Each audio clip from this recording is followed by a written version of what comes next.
ബിസ്മില്ലാഹിർ-റഹ്മാനിർ-റഹീം. അൽഹംദുലില്ലാഹി റബ്ബിൽ ആലമീൻ. വസ്സലാത്തു വസ്സലാമു അലൽ മബ്ഊസ് റഹ്മത്തൻ ലിൽ ആലമീൻ വഅലാ ആലിഹി വസഹ്ബിഹി വസ്സാലിഹീന അജ്മഈൻ. വബഅദ്. ബഹുമാനാദരവുകളേറെ നിറഞ്ഞ സദസ്സിൽ ഉപവിഷ്ടരായ ഗുരുമുഖങ്ങളെ, സാമൂഹിക മണ്ഡലത്തിൽ നമുക്ക് നേതൃത്വം നൽകുന്ന വിശിഷ്ട വ്യക്തികളെ, പ്രിയപ്പെട്ട സുഹൃത്തുക്കളെ, സൂഫി സുഭാഷിതങ്ങളെക്കുറിച്ചാണ് നമ്മൾ ഇന്നിങ്ങനെ ചർച്ച ചെയ്യാൻ കൂടിയിരിക്കുന്നത്. ഈ ചർച്ച കൊണ്ട് പ്രധാനമായും അലുമിനിയുടെ പ്രസിഡന്റ് ലക്ഷ്യം വെച്ചിട്ടുണ്ടാകുക വായന മരിക്കരുത് എന്നതാണ്.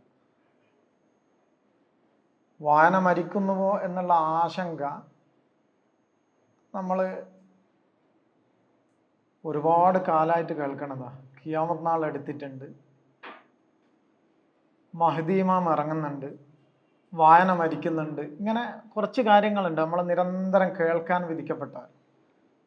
അതുപോലത്തെ ഒരു കാര്യമാണ് വായന മരിക്കുന്നു എന്നുള്ളത്.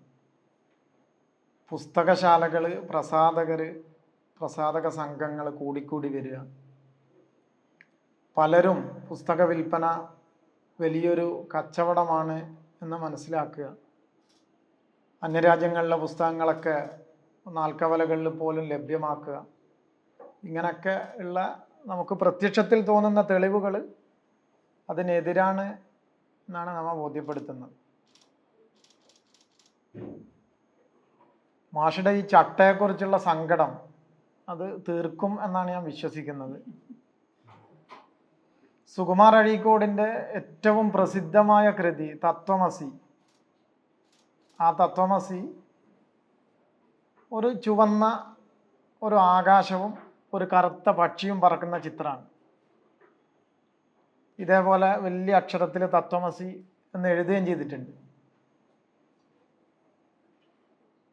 ആ കൃതിയുടെ ഗഹനത മനസ്സിലാക്കണമെങ്കിൽ അത് അവധു വക്താരു എന്ന് പറഞ്ഞിട്ട് അയാൾ എഴുതിയ ആമുഖക്കുറിപ്പ് വായിച്ചാൽ മനസ്സിലാവും. അങ്ങനെ ഇതിന് വായനക്കാരുണ്ട് എന്നും ഇതൊരു വളരെ പ്രസിദ്ധമായ കൃതിയാണെന്നും ഇതിൽ ഉള്ളടങ്ങിയിട്ടുള്ളത് ഒരു വിശ്വാസധാരയുടെ ഏറ്റവും വലിയ താത്വിക ദർശനങ്ങളാണ് എന്നൊക്കെ മനസ്സിലായതിന് ശേഷമാണ് അവരതിൻ്റെ 10ാം എഡിഷനിലോ 20ാം എഡിഷനിലോ അവർ പുറംചട്ടയിൽ ഒരു കണ്ണാടി ഫിറ്റ് ചെയ്തിട്ട് ഇറക്കിയത്. എൻ്റെ അടുത്തുള്ള കോപ്പി അതാണ്. തത്വമസി എന്ന് പറഞ്ഞാൽ അത് നീയാകുന്നു എന്നാണ്. അപ്പോൾ നമ്മൾ അതിൻ്റെ ആ പേരിനോട് അന്വർത്ഥമാകുന്ന രീതിയിൽ ഒരു കണ്ണാടി വെച്ചിട്ടാണത് ഒരു എഡിഷൻ പ്രിൻ്റ് ചെയ്തത്. നമ്മൾ ഇതുകൊണ്ട് മനസ്സിലാക്കുന്നത് സൂഫി സുഭാഷിതങ്ങൾ എന്നുള്ളത് CMC സാഹിബ് എന്നുള്ള പേര് കേട്ടപ്പോൾ തന്നെ മനസ്സിലായി. പിന്നെ വേറെ ചട്ടക്ക് പുതിയൊരിതൊന്നും വേണ്ട, സൂഫിയാണ് മൂപ്പരുടെ സുഭാഷിതമാണ്. സൂഫിസത്തിൻ്റെ ഏറ്റവും ആദിമ രൂപമായ ഹിജ്റ 1ാം നൂറ്റാണ്ടിലും 2ാം നൂറ്റാണ്ടിലൊക്കെ ഉള്ള സുഹൃദ്, ആ സുഹൃദിൻ്റെ ജീവൽ സ്വരൂപമാണ്. കേരളത്തിൽ നമുക്കൊക്കെ കാണാൻ പറ്റുന്ന മാതൃകയാണ് CMC സാഹിബ് എന്നുള്ളതിന് സുഹൃത്ത് കൂടിയായ മണ്ണിശ്ശേരി സാക്ഷ്യപ്പെടുത്തുകയും ചെയ്തിട്ടുണ്ട്. അപ്പോൾ നമ്മൾ അങ്ങനെ തന്നെ മനസ്സിലാക്കി മുന്നോട്ട് പോകാനാണ് ഇഷ്ടപ്പെടുന്നത്. ഹംസ സാഹിബ് സംസാരവേളയിൽ പറയുകയുണ്ടായി, ഞാനിപ്പോൾ ഈ ഓരോ ഹിക്മത്തിനും ഇനി ഒരാവർത്തി എഴുതുമ്പോൾ ഇതല്ല ഉണ്ടാകുക എന്ന്. അപ്പോൾ ഈ സുഭാഷിതം എനിക്ക് തോന്നുന്ന ഹിക്മ അതാഇയ എന്നുള്ളതിൻ്റെ നേരെ പരിഭാഷയല്ല, മൂപ്പരുടെ തന്നെ ഒരു സ്വയംകൃതിയാണ്. ആ ഒരർത്ഥത്തിലും ഈ സൂഫി സുഭാഷിതം എന്നുള്ളത് പേര് ശരിവെക്കുന്നുണ്ട്. അറബ് ലോകത്ത് ഈ ഹിക്കമുൽ അതാഇയയുടെ പേരിനെ കുറിച്ച് ചർച്ചയുണ്ട്.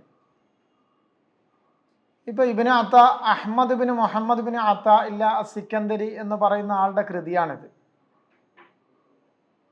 ആ കൃതി അതാ എന്ന് പറയുന്ന മൂപ്പരുടെ പേരിലേക്ക് ചേർത്തുകൊണ്ടാണ് പറയുന്നത് എന്നും അതല്ല, ഇത് ഉള്ളടങ്ങിയിട്ടുള്ള അനന്യമായ സാരോപദേശങ്ങളുടെ ഗഹനത കൊണ്ട് അള്ളാഹുവിൽ നിന്ന് ഒരു കനിവായി കിട്ടിയതാണ് എന്ന അർത്ഥത്തിലുള്ളതാണ് എന്നുമൊക്കെയുള്ള ചർച്ച. ഏതായാലും നമുക്കിത് വായിച്ചാൽ മനസ്സിലാകും. ഇപ്പം ഹംസ സാഹിബ് പറഞ്ഞതിൽ നിന്നൊക്കെ നമുക്കൊക്കെ വായിച്ചാൽ മനസ്സിലാകും ഇതൊരു വല്ലാത്ത സാധനമാണ്. ഖുർആനിനോടടുത്തു എന്നുള്ള സംസാരമാണ് ഉദ്ഘാടനത്തിൽ നമ്മൾ കേട്ടത്. നമ്മൾ ഹക്കീം ഉസ്താദിൻ്റെ ഈ ഒരു ഹിക്കമിൻ്റെ ക്ലാസ്സിൽ ഇരുന്നിട്ടാണ് ഇത് ആദ്യമായി പരിചയപ്പെടുന്നത്. ഇത്രത്തോളം പരിഭാഷകളും ഇത്രത്തോളം ശ്രദ്ധയും നേടിയ കൃതികൾ വളരെ ചുരുക്കമായിരിക്കും. പക്ഷെ മലയാളക്കരയിൽ എന്തുകൊണ്ടോ ഇത്രയും കാലം ഇതിന് അർഹമായ പരിഗണന കിട്ടിയില്ല എന്നുള്ളത് നമുക്കൊക്കെ നാമൊക്കെ ആലോചിക്കേണ്ട ഒരു കാര്യമാണ്. നമ്മൾ ഇപ്പോൾ പഴയകാല പണ്ഡിതന്മാർ ഈ കൃതി ദർസ് നടത്തിയതായിട്ട് നമ്മളൊന്നും കേട്ട് പരിചയിച്ചിട്ടില്ല.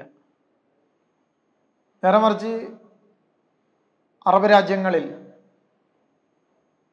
പണ്ടേതോ ഒരു കാലം മുതൽ ഈ കൃതി ദർസ് നടത്തുന്നുണ്ട്. ഇമാം സറൂഖ് മുതൽ ഇങ്ങോട്ടുള്ള എല്ലാവരും. ഇപ്പൊ തന്നെ നമ്മൾ ഈ ഇബ്നു അജീബയുടെ ഈഖാദുൽ ഹിമമിനെ ഹിമമാണ്, എന്തെങ്കിലും സംശയമുണ്ടെങ്കിൽ ഞാൻ അവലംബിക്കുക. അതായത് ഇതൊരു ഹിക്മത്താണല്ലോ, ആശയ വിശദീകരണത്തിൽ പാളിച്ച വന്നോ എന്നുള്ള സംശയം ഉദിക്കുമ്പോൾ ഞാൻ അവലംബമായി തേടുന്നത് ഈഖാദുൽ ഹിമം എന്ന് പറയുന്ന ഇബ്നു അജീബയുടെ കൃതിയാണ് എന്ന് ഹംസ സാഹിബ് ഇതിൽ ആമുഖത്തിൽ പറയുന്നുണ്ട്. അങ്ങനെയുള്ള ആ ഒരു ഇബ്നു അജീബയുടെ ഈഖാദുൽ ഹിമം ആവട്ടെ, 6 വാള്യങ്ങളുള്ള മുഹമ്മദ് സയ്യിദ് റമദാനുൽ ബൂത്തിയുടെ കൃതിയാവട്ടെ, ഈ മുഹമ്മദ് സയ്യിദ് റമദാനുൽ ബൂത്തിയും മറ്റു പിന്നെ അലി ജുമായും അങ്ങനെ തുടങ്ങിയ ആധുനിക പണ്ഡിതന്മാരും പൗരാണിക പണ്ഡിതന്മാരും ഒക്കെ ഇത് ദർസ് നടത്തിയതായിട്ട് നമുക്ക് കാണാൻ പറ്റും. കാര്യമായി ദർസ് നടക്കുന്ന ഒരു പരമ്പരാഗത രീതിയിൽ പള്ളി ദർസ് എന്നുള്ള ആ ഒരു സിസ്റ്റത്തിൽ ദർസ് നടക്കുന്ന ജാമിഉൽ അസ്ഹർ ആണെങ്കിലും ജാമിഉൽ അമവി ആണെങ്കിലും ഒക്കെ, അതേപോലെ ബഗ്ദാദിലും ഒക്കെ ഇതിൻ്റെ ദർസ് വളരെ സജീവമായി നടന്നിരുന്നു എന്നുള്ളതാണ്. നമുക്കിപ്പോൾ സയ്യിദ് റമദാനുൽ ബൂത്തിയുടെ കൃതി നമുക്ക് 6 വാള്യങ്ങളായിട്ട് നമുക്കുണ്ട്. അത് നിങ്ങൾ യൂട്യൂബ് സെർച്ച് ചെയ്താൽ നിങ്ങൾക്ക് കാണാൻ പറ്റൂ. അതിൽ 1ാമത്തെ വീഡിയോ, 2ാമത്തെ വീഡിയോ, 3ാമത്തെ വീഡിയോ ഒക്കെ 277K, 210K, 150K ഇതൊക്കെയാണ് ആൾക്കാർ കണ്ടത്. അതേപോലെ മുഹമ്മദ് മെഹനയുടേത്, അതേപോലെ അലി ജുമയുടേത്, വഹബ സുഹൈലിയുടേത്, അങ്ങനെ തുടങ്ങി ലോകത്തെ പ്രസിദ്ധരായ പണ്ഡിതന്മാരൊക്കെ ഒരു അനുഗ്രഹമായി കാണുന്ന വളരെ ലോകം ആഘോഷിച്ച ഒരു കൃതിയാണിത്. ആ കൃതിയെ മലയാളക്കരക്ക് പരിചയപ്പെടുത്തിയത് വാഫി സിസ്റ്റം ആണ് എന്ന് പറയുന്നതിൽ അഭിമാനവും ഹക്കീം ഉസ്താദിനോട് നമ്മളൊക്കെ അതിന് കടപ്പെട്ടവരുമാണ്. നാഫീൻ്റെ ഇംഗ്ലീഷ് പരിഭാഷയിലൂടെ, കൊടശ്ശേരി ഉസ്താദിൻ്റെ ആദ്യ മലയാള പരിഭാഷയിലൂടെ, ഇപ്പോൾ കുറച്ചുകൂടെ സൗന്ദര്യാത്മകമായി വിഷയത്തെ കാണുകയും ഭാഷാ സൗന്ദര്യമൊക്കെ നന്നായി മേളിച്ച ഈ സൂഫി സുഭാഷിതം എന്ന കൃതിയിലൂടെ നമുക്ക് ഇങ്ങനെ ഒരു കാര്യം കൂടി കേരളത്തിന് സമ്മാനമായി നൽകാൻ പറ്റിയിട്ടുണ്ട്. അൽഹംദുലില്ലാ. വേ ബുക്സ് ചില കണിശമായ ഇടപെടലുകളാണ് നടത്തുക. വേ ബുക്സ് ഒരുപാട് പുസ്തകങ്ങളില്ല. ഈ സ്വാഗത ഭാഷണത്തിൽ പറഞ്ഞിട്ടുണ്ട് 25 പുസ്തകങ്ങളാണ്. ആ 25-ൽ ഒരു 5-6 പുസ്തകങ്ങൾ ഒരു തുടക്കക്കാർ എന്നുള്ള രീതിയിൽ നമുക്ക് മാറ്റി നിർത്താൻ പറ്റും.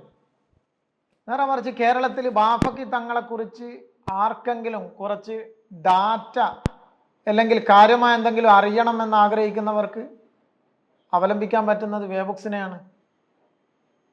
അതേപോലെ സമൂഹത്തിൻ്റെ സ്പന്ദനം, സമൂഹം നേരിടുന്ന പ്രശ്നങ്ങൾ, ആ പ്രശ്നങ്ങളൊക്കെ എന്താണ് എന്ന് മനസ്സിലാക്കുകയും അങ്ങനെ പ്രശ്നങ്ങളെ കൃത്യമായി മനസ്സിലാക്കി ബുദ്ധിപരമായി പ്രതിരോധിക്കുകയും ചെയ്യുന്നതിൽ പുസ്തകത്തിന് റോളുണ്ട്, ചിന്തക്ക് റോളുണ്ട് എന്ന് മനസ്സിലാക്കി നമ്മൾ ചില പുസ്തകങ്ങൾ ഇറക്കിയിട്ടുണ്ട്.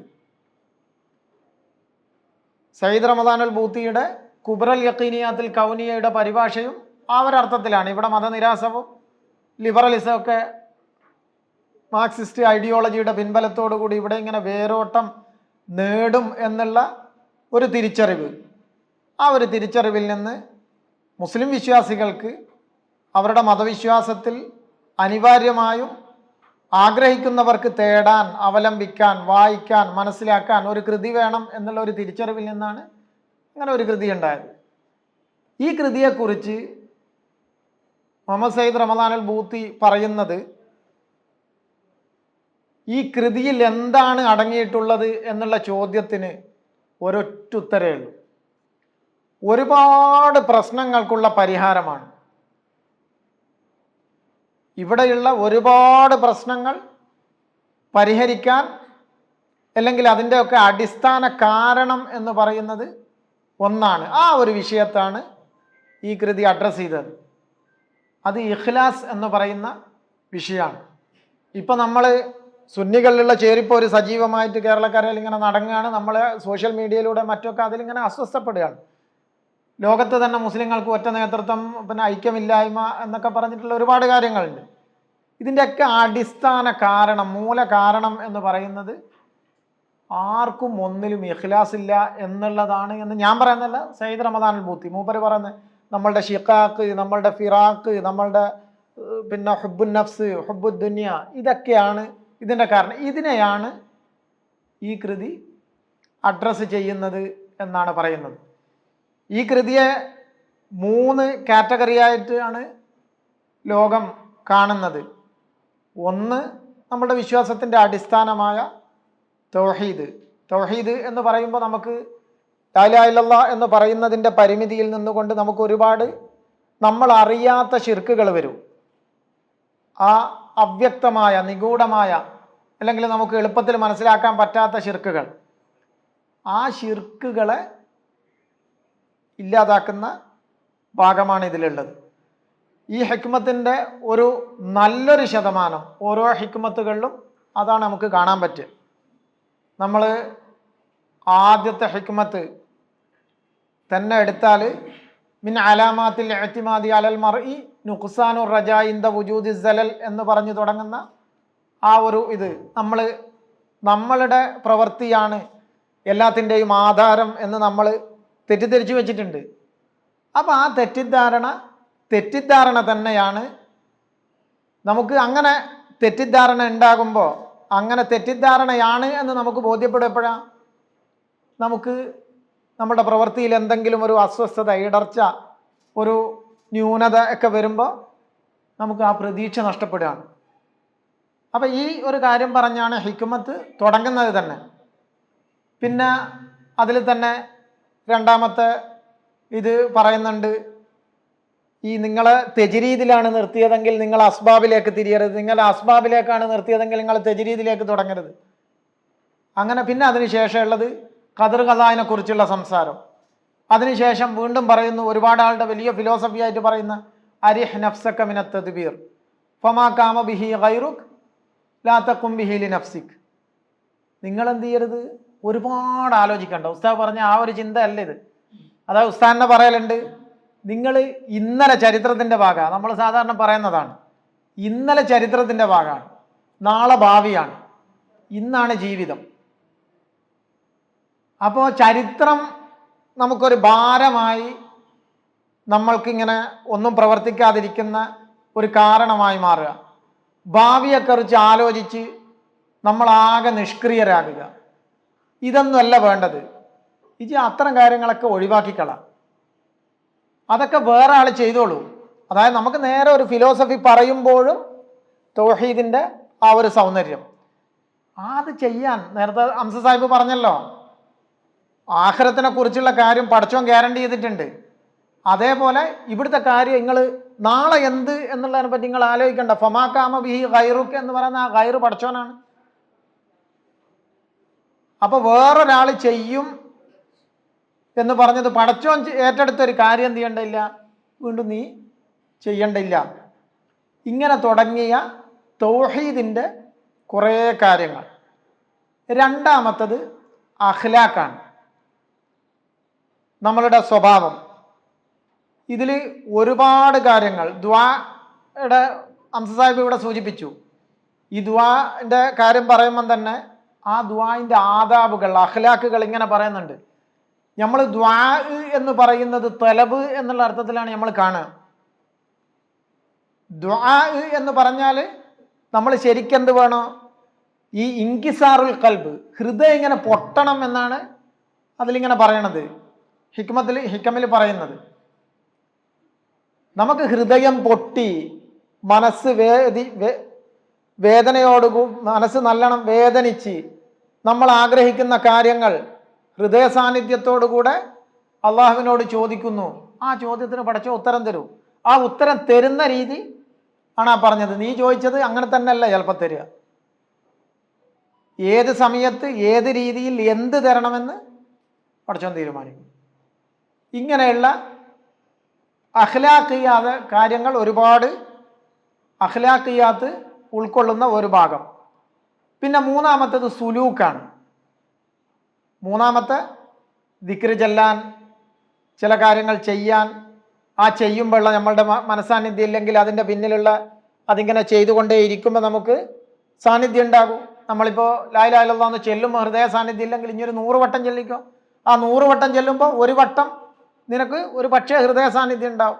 ആ ഹൃദയ സാന്നിധ്യം ഉണ്ടാകുമ്പോൾ നിന്റെ ഹൃദയത്തിന് ബാധിച്ച കറുപ്പ് ആ ഒരു പ്രകാശം കൊണ്ട് ചെറുതായി ഒരു വെളുത്ത പുള്ളി അവിടെ രൂപപ്പെടും. അപ്പോൾ അടുത്ത തവണ ഒരു 100 വട്ടം ചെല്ലുമ്പോൾ ആ ഒരു പുള്ളി എന്നുള്ളത്, അല്ലെങ്കിൽ ഒരു തവണ ചെറിയൊരു സ്പാർക്ക് ഉണ്ടായത് ഒന്നുകൂടി സ്പാർക്ക് ഉണ്ടാവാൻ കാരണമാകും. അപ്പോൾ അവിടെ കുറച്ചുകൂടി വെള്ളം. നമ്മൾ കറുപ്പ്, ഹൃദയത്തിന് കറുപ്പ് ബാധിക്കുന്നതിനെ പറ്റി നമ്മൾ പറയുന്നുണ്ട്. ഓരോ തെറ്റ് ചെയ്യുമ്പോൾ ഒരു പുള്ളി ഒരു പുള്ളി ഒരു പുള്ളി അവസാനം കറുത്തതായിട്ട് നമുക്കൊന്നും ചെയ്യാൻ പറ്റാം. അതിൻ്റെ നേരെ ഓപ്പോസിറ്റ്. ഇങ്ങനെ നമ്മളുടെ ഹൃദയത്തോട്, നമ്മളുടെ മനസ്സിനോട്, നമ്മളുടെ വിശ്വാസത്തോട്, നമ്മളുടെ ജീവിത രീതിയോട് ഇതൊക്കെ ഈ കൃതി സംവദിക്കുന്നുണ്ട്. അപ്പോൾ തെദയ്യുന് വേണോ എന്നുള്ളൊരു ചർച്ചയുണ്ട്.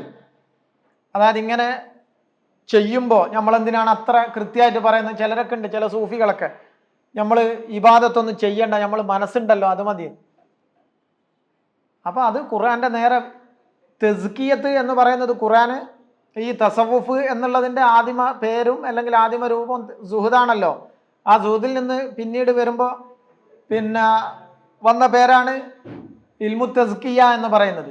തെസ്കിയത്തിന് ശരിക്കും ഖുർആൻ നേരെ കൽപ്പിക്കുന്നുണ്ട്. കുത്തിബ അലൈക്കും സിയാമു എന്ന് പറഞ്ഞ കുത്തിബ എന്ന് പറയുന്നത് ഒന്നുകിൽ ഫുരിള അല്ലെങ്കിൽ ഫറള എന്നോ അല്ലെങ്കിൽ കുത്തിബ എന്നോ പറഞ്ഞിട്ട് അള്ളാഹു നേരെ ഖുർആനിൽ നമ്മളോട് ആജ്ഞ, അള്ളാഹിൻ്റെ ആജ്ഞയുണ്ട്.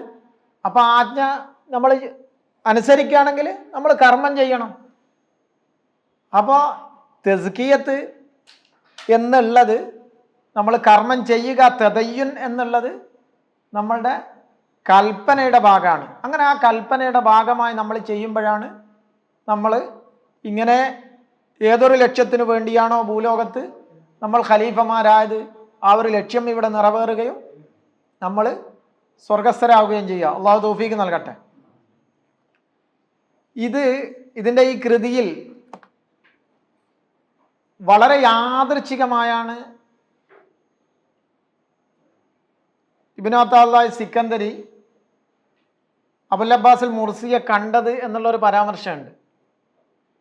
ആ പരാമർശം ശരിയാണോ എന്ന് എനിക്കറിയില്ല. നേരെ മറിച്ച് അതൊരു വലിയ ഒരു സജീവമായ ഒരു മുന്നൊരുക്കത്തോടു കൂടെയുള്ളൊരു കൂടിക്കാഴ്ചയായിരുന്നു.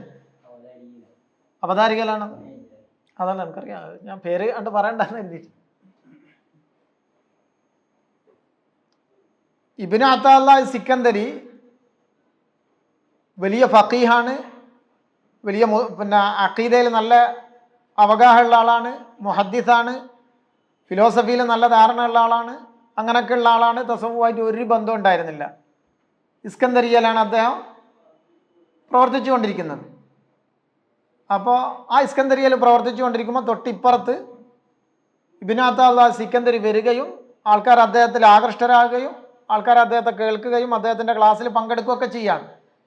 ഇബ്നു അത്താഉല്ലാ സിക്കന്ദരിയുടെ ക്ലാസ്സിൽ അവിടെ പങ്കെടുക്കുന്ന 2-3 കുട്ടികൾ വന്നു ഇവിടെ വെറുതെ ഇരുന്നു. അപ്പോൾ ആ കുട്ടികളുടെ ചോദ്യങ്ങളിലും മറ്റൊന്നും ഇയാൾക്ക് താല്പര്യം വന്നില്ല. ഈ ഇബ്നു അത്താഉല്ലാ സിക്കന്ദരിയുടെ ഫിഖ്ഹി ക്ലാസ്സിൽ അവർക്കും വലിയ താല്പര്യം തോന്നിയില്ല. അപ്പോൾ ക്ലാസ് കഴിഞ്ഞപ്പോൾ ഇവർ ചെറുതായിട്ട് സംസാരിച്ചപ്പോൾ ഇങ്ങനെ ഒരു മഹാനെ പറ്റി പറയുന്നു.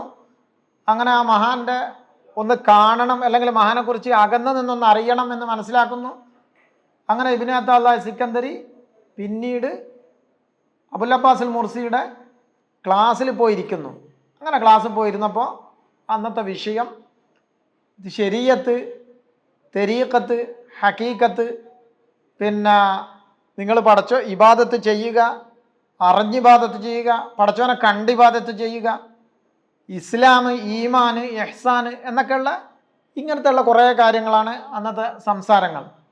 അപ്പോൾ അതിൽ ആകൃഷ്ടനാവുകയും നേരെ കാണണമെന്ന് ആഗ്രഹിക്കുകയും പിന്നീട് അദ്ദേഹത്തെ കാണുകയും ചെയ്യാണ്. അങ്ങനെ കണ്ടപ്പോൾ തന്നെ ഇങ്ങനെ വർത്തമാനം പറയുന്നതിൻ്റെ ഇടയിൽ പറയാണ്, ഈ അടിമ എന്ന് പറഞ്ഞാൽ അബ്ദിൻ്റെ സാഅത്ത് നാല് കാര്യങ്ങളിലാണ്. ഒന്ന്, അവന് താഅത്തിലായിരിക്കും, അല്ലെങ്കിൽ മാസിയത്തിലായിരിക്കും, അല്ലെങ്കിൽ അവന് പരീക്ഷണത്തിലായിരിക്കും, അല്ലെങ്കിൽ നിയമത്തിലായിരിക്കും. ഈ 4 അവസ്ഥ അല്ലാത്ത അടിമക്ക് വേറെ ഒന്നുമില്ല.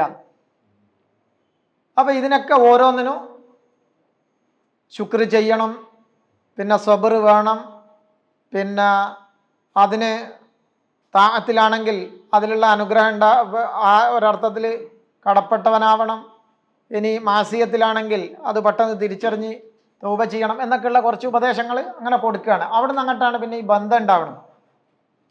അങ്ങനെ ആ ഒരു ബന്ധം ഉണ്ടായത് കൊണ്ട് തന്നെ ലോകത്തിൽ ഗദ്യസാഹിത്യത്തിൽ ലോകത്ത് പരക്കെ അറിയപ്പെട്ട, പരക്കെ പാരായണം ചെയ്യപ്പെടുകയും തലമുറകൾക്ക് കൈമാറ്റം ചെയ്യപ്പെടുകയും ചെയ്ത ഹിക്മ എന്ന് പറയുന്ന ഒരു കൃതി വിരചിതമായി.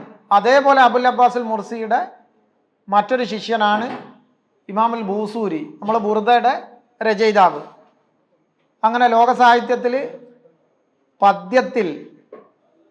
പദ്യസാഹിത്യത്തിൽ ലോകത്തിന് മാതൃകയാകുന്ന ഒരു കൃതി ഈ അബുൽ ബൂസൂരി റഹ്മത്തുള്ളാഹി അലൈഹിലൂടെ കൈമാറാനും സാധിച്ചു. ഇങ്ങനെ തുടങ്ങിയ നീണ്ട കുറേ കാര്യങ്ങളാണ് ഇതിൽ ഈ ഒരു സാന്ദർഭികമായിട്ട് സംസാരിക്കാനുള്ളത്. അപ്പോൾ ഇത് ഒരാവർത്തിയെങ്കിലും എല്ലാവരും വായിക്കണം. എന്തുകൊണ്ട് വായിക്കണം എന്ന് ചോദിച്ചാൽ ഇബ്നു അത്താഉല്ലാ സിക്കന്ദരി പറഞ്ഞ ആ ഒരു മറുപടി തന്നെയാണ് പറയാനുള്ളത്. നമ്മളെല്ലാവരും ജീവിക്കുന്നത് ദുനിയാവിലാണ്. ഒരുപാട് പ്രയാസങ്ങളും ക്ലേശങ്ങളും നമുക്ക് കുറേ നമ്മളെ വല്ലാതെ അലട്ടുന്ന സംശയങ്ങളും ചോദ്യങ്ങളൊക്കെ ഉണ്ടാവും. അങ്ങനെ ഒരുപാട് ചോദ്യങ്ങളും സംശയങ്ങളൊക്കെ ആയിട്ടാണ് അബുൽ അബ്ബാസുൽ മുർസിയെ സമീപിക്കാൻ ഇവർ പോയി തിരിച്ചു വന്ന് ഉപദേശം കേട്ടപ്പോൾ എല്ലാം അടങ്ങിയിരുന്നു, തിര അടങ്ങിയിരുന്നു എന്നർത്ഥം. അപ്പോൾ ഇത് വായിച്ച് കഴിയുമ്പോൾ അഖീദയിലുള്ള നമ്മുടെ കുറേ പ്രശ്നങ്ങൾ തീരും, അഖ്ലാഖിലുള്ള നമ്മുടെ കുറേ പ്രശ്നങ്ങൾ തീരും, ഇബാദത്തിനൊക്കെ വേറൊരു തരം വല്ലാത്ത സൗന്ദര്യം വരും. അങ്ങനെയുള്ള ഒരു ജീവിതമാറ്റം കൈവരും എന്നുള്ള പ്രതീക്ഷയുണ്ട്. അതിന് വഴിയൊരുക്കിയ വേബുക്സിന് മുക്തകണ്ഠം പ്രശംസിക്കുന്നു. സമയം എടുത്ത് ആ ഒരു കർമ്മം ചെയ്ത കേരളത്തിന് നല്ല ഒരു സമ്മാനം നൽകിയ ഹംസ സാഹിബിനെ എല്ലാവിധ കൃതജ്ഞതയും അറിയിക്കുന്നു. ഞാൻ നിർത്തുന്നു. വാഖിറു ദഅവതി അനിൽ ഹംദുലില്ലാഹി റബ്ബിൽ ആലമീൻ. അസ്സലാമു അലൈക്കും. സമയം വൈകിയത് കൊണ്ട് വിഷയത്തിൽ കുറച്ചും കൂടിയുണ്ട്. പിന്നെ